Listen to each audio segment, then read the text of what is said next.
अस्सलाम वालेकुम dear students, I am your physics teacher Abdul Rauf. Students, last time हमने chapter 3 का एक टॉपिक डिस्कस किया था जिसका नाम था law of conservation of momentum. तो उसी चैप्टर का बेटा नेक्स्ट टॉपिक है जिसका नाम है फ्रिक्शन। आज उसको बेटा हम डिस्कस करेंगे। तो फ्रिक्शन को डिस्कस करने से पहले आप लोगों को पता होना चाहिए, आप लोगों ने ऑब्जर्व किया होगा कि जब कोई बॉल ज़मीन के सरफेस पे चल रही हो, अगर मोशन में हो, तो थोड़ी देर बाद जाके वो रुक जाती है। एक और एग्जांपल हम लेते हैं, जब आप साइकिल चला रहे हो तो आप पैडल मारना बंद कर दें तो थोड़ी देर बाद वो साइकिल क्या हो जाती है बेटा, वो भी रुक जाती है। वो क्यों रुकती हैं? साइकिल्स के टायर और ज़मीन के दरमियान क्या चीज़ ऐसी होती है जो उसको रोक देती है? पैडल्स बंद करने के बाद, जब हम पैडल्स वगैरह नहीं लगा रहे होते, या फिर कोई बॉल ज़मीन के सरफेस पे मूव कर रही है तो चलती चलती वो क्यों रुक जाती है? तो बेटा वहाँ पे उनके दरमियान, साइकिल के टायर्स और ज़मीन के सरफेस के दरमियान और बॉल की मोशन और ज़मीन के सरफेस के दरमियान स्टूडेंट्स एक फोर्स होती है जिसको कहते हैं फ्रिक्शन। फ्रिक्शन बेसिकली इसका लफ्जी मतलब है रगड़। क्या मतलब है स्टूडेंट्स इसका? रगड़ मतलब है। अब इसका हम देखेंगे प्रॉपर डेफिनेशन इसकी क्या होगी फ्रिक्शन की। तो फ्रिक्शन बेसिकली स्टूडेंट्स एक फोर्स है। आप लोगों को बताया गया था, डेमो में भी आप लोगों को अच्छी तरह वीडियोस में एक्सप्लेन किया गया था फ्रिक्शन किस तरह एक्ट करती है बॉडीज के ऊपर। तो उसके लिए स्टूडेंट्स फ्रिक्शन की डेफिनेशन क्या होगी? Friction is a force, friction is a force that opposes the motion of moving objects. क्या मतलब? यानी जो ऑब्जेक्ट बेटा मोशन में होंगे उनकी मोशन को रोकने के लिए जो फोर्स होती है उसको हम क्या कहते हैं स्टूडेंट्स? फ्रिक्शन कहते हैं। तो फर्स्ट ऑफ ऑल हमने इसकी डेफिनेशन कवर कर ली। फ्रिक्शन की डेफिनेशन क्या हुई? The force which opposes the motion of moving objects, that's called friction. अब उसके बाद स्टूडेंट्स, अब फ्रिक्शन का डिफरेंट बॉडीज के ऊपर, डिफरेंट ऑब्जेक्ट के ऊपर क्या यूजेस हैं, किसी बॉडी की फ्रिक्शन हम कम या ज़्यादा कैसे कर सकते हैं, उनके इस्तेमालात रोज़मर्रा ज़िंदगी में, तो हम वो स्टूडेंट्स अब आगे डिस्कस करेंगे। तो फर्स्ट ऑफ ऑल हम स्टूडेंट्स देखते हैं कि सॉलिड्स के अंदर फ्रिक्शन के क्या असरात हैं। तो उसके लिए क्या होगा, सॉलिड्स की अगर हम बात करें तो सॉलिड्स के अंदर स्टूडेंट्स दो किस्म के फैक्टर्स मौजूद होते हैं। दो किस्म के फैक्टर्स की वजह से हमें फ्रिक्शन मिलती है। तो फर्स्ट ऑफ ऑल जो पहला फैक्टर है आपके पास है नेचर ऑफ द सरफेस। क्या मतलब भाई, सरफेस किस किस्म का है? सरफेस स्टूडेंट्स आप लोगों को बताया गया थे दो किस्म के होते हैं, एक सरफेस स्मूथ सरफेस होता है और एक सरफेस स्टूडेंट्स होता है रफ। स्मूथ सरफेस के ऊपर जो फ्रिक्शन होगी बहुत कम मिकदार में होगी, यानी फ्रिक्शन तो होगी लेकिन बहुत कम होगी। लेकिन दूसरा सरफेस जिसे हमने रफ सरफेस का नाम दिया है उसके ऊपर स्टूडेंट्स फ्रिक्शन हमारी बहुत ज़्यादा होगी। आप प्रैक्टिकल एग्जांपल ले लें, आपके पास दो किस्म के रोड्स होते हैं। आपके पास एक नीट एंड क्लीन रोड है जिसके ऊपर आप साइकिल चला रहे जा रहे हैं तो आप इजीली बहुत स्पीड के साथ आपकी साइकिल चलेगी। क्या वो हमारा जो रोड है फुल क्लीन है, उसके ऊपर कोई रगड़ वगैरह कोई फ्रिक्शन और फोर्स एक्ट नहीं करेगी। क्यों? वो जो सरफेस है स्टूडेंट्स आपका वो स्मूथ सरफेस है। और दूसरा सरफेस जिसको मैंने रफ सरफेस का नाम दिया, आपके ऐसे सड़क ले लें, रोड ले लें जिसके दरमियान खड्डे वगैरह हों, यानी हम जब साइकिल चलाएं तो हमें बहुत जोर लगाना पड़ेगा, बहुत फोर्स लगानी पड़ेगी। क्या मतलब? उस रोड पे स्टूडेंट फ्रिक्शन है बहुत ज्यादा होगी। तो इसका मतलब क्या है, जो सॉलिड्स के अंदर जो पहला फैक्टर है जिसको हमने डिस्कस किया नेचर ऑफ सरफेस, वो क्या होता है? इस नेचर ऑफ सरफेस की वजह से स्टूडेंट्स क्या प्रोड्यूस होती है? फ्रिक्शन प्रोड्यूस होती है। दूसरी टर्म है स्टूडेंट्स प्रेसिंग फोर्स। इसका क्या मतलब है? आप लोग देखें स्टूडेंट्स, आपके पास दो आपने अपने हाथ ले लें, थंब को अगर हम से रगड़ें एक दूसरे के ऊपर तो देखिए मैं अगर स्लोली कर रहा हूं तो इसका मतलब क्या है? फ्रिक्शन बहुत कम है, हमें इतनी फोर्स नहीं लगानी पड़ी। अब जैसे ही मैं जोर लगाऊंगा इसका मतलब क्या है? अपर हाथ को जैसे ही उसकी सरफेस के ऊपर रोटेट करवाऊंगा इसका मतलब क्या है? प्रेस कर रहा हूं, फोर्स लगा रहा हूं, तो स्टूडेंट्स हमें क्या होगा? फ्रिक्शन भी बहुत ज़्यादा मिलेगी। क्यों? हमें बहुत जोर लगाना पड़ रहा है जिसकी वजह से स्टूडेंट्स फ्रिक्शन भी बहुत ज़्यादा होगी। तो हमने देखा कि सॉलिड्स के अंदर फ्रिक्शन किस तरह होती है, किन वजह से होती है, उनको कम या ज्यादा किस तरह किया जाता है। वो स्टूडेंट दो फैक्टर हैं आपके पास, एक नेचर ऑफ सरफेस, यानी वो सरफेस किस किस्म का है, उसकी नेचर क्या है, स्मूथ है या रफ है, तो उसके क्रॉसपॉन्डिंग जो हमारी फ्रिक्शन होगी वो देखी हमने। और उसके बाद स्टूडेंट्स प्रेसिंग फोर्स के बारे में मैंने आपको बताया। प्रेसिंग फोर्स मतलब हमारे पास जिस तरह में प्रेस मतलब फोर्स लगाना, जोर लगाना, तो उसके लिए हमारी फ्रिक्शन क्या होगी। तो उसके बाद स्टूडेंट्स आपके पास एक सवाल बनता है कि हमेशा जो फ्रिक्शन है वो मूविंग ऑब्जेक्ट्स के ऊपर ही क्यों एक्ट करती है? तो स्टूडेंट्स उसके लिए देखते हैं हम क्या होता है।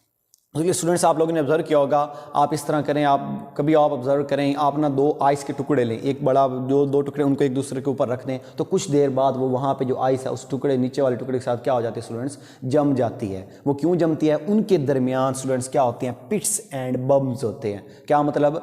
गड्ढे और खड्डे, यानी उनके सरफेस के दरमियान। वो किस तरह में पता चलेगा उनके दरमियान गड्ढे और खड्डे हैं? By using microscope. तो माइक्रोस्कोप से स्टूडेंट्स हम जब देखेंगे, फॉर एग्जाम्पल ये मेरे पास दो आइस ब्लॉक्स हैं, उनके ऊपर मैंने एक छोटे को बड़े के ऊपर क्या है रख दिया है, तो यहाँ पे उनके सेंटर पे देखें, यानी ये वाला एरिया अगर हम उनका कवर करें माइक्रोस्कोप से देखें तो स्टूडेंट्स हमें ये इस तरह की शक्ल मिलती है। ठीक है, वो हमारे पास क्या होता है? Cold welds. मतलब क्या होते हैं? वो एक दूसरे के साथ स्टूडेंट्स क्या होते हैं? जकड़ जाते हैं।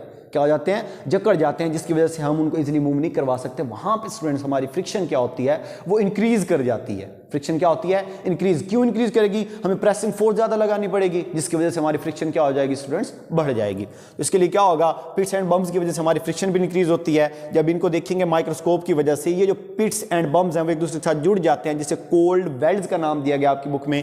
तो वो क्या होगा, वेल्ड्स मतलब जुड़ जाना, ठीक है स्टूडेंट्स। तब हमारी फ्रिक्शन स्टूडेंट्स क्या हो जाएगी, इंक्रीज हो जाएगी। अब हमने देखा जब ये बॉक्स जुड़ जाते हैं, क्या मतलब, अपर सरफेस जो एक ब्लॉक्स के ऊपर छोटा बॉक्स पड़ा हुआ है, उसका बेटा वेट जो है वो डाउनवर्ड एक्ट कर रहा है, और उसके क्रॉसपॉन्डिंग आपको पता है एक रिएक्शन फोर्स एक्ट कर रही होती है, जो उसकी मोशन को उसे रोक के रखती है, नीचे नहीं गिरने देती। तो उसको बेटा हमने रिएक्शन फोर्स का नाम दे दिया है। अब उसके बाद एक टर्म मैंने लिखी है FS. FS stand for force of limiting friction, यानी आपकी फ्रिक्शन की वो आखिरी हद, लिमिटिंग हद, वो क्या होगी, जब आपके पास ये जुड़ जाएंगे, अब उनको मोशन करवाने के लिए जो हम उसके ऊपर फोर्स लगाएंगे ऑब्जेक्ट्स के ऊपर, उस फोर्स को बेटा FS. FS stand for force of limiting friction. Force of limiting friction यानी फ्रिक्शन की वो आखिरी हद जो आपकी बॉडी की यानी मोशन के लिए हमें रिक्वायर्ड होती है, उसको हम क्या कहते हैं students, force of limiting friction.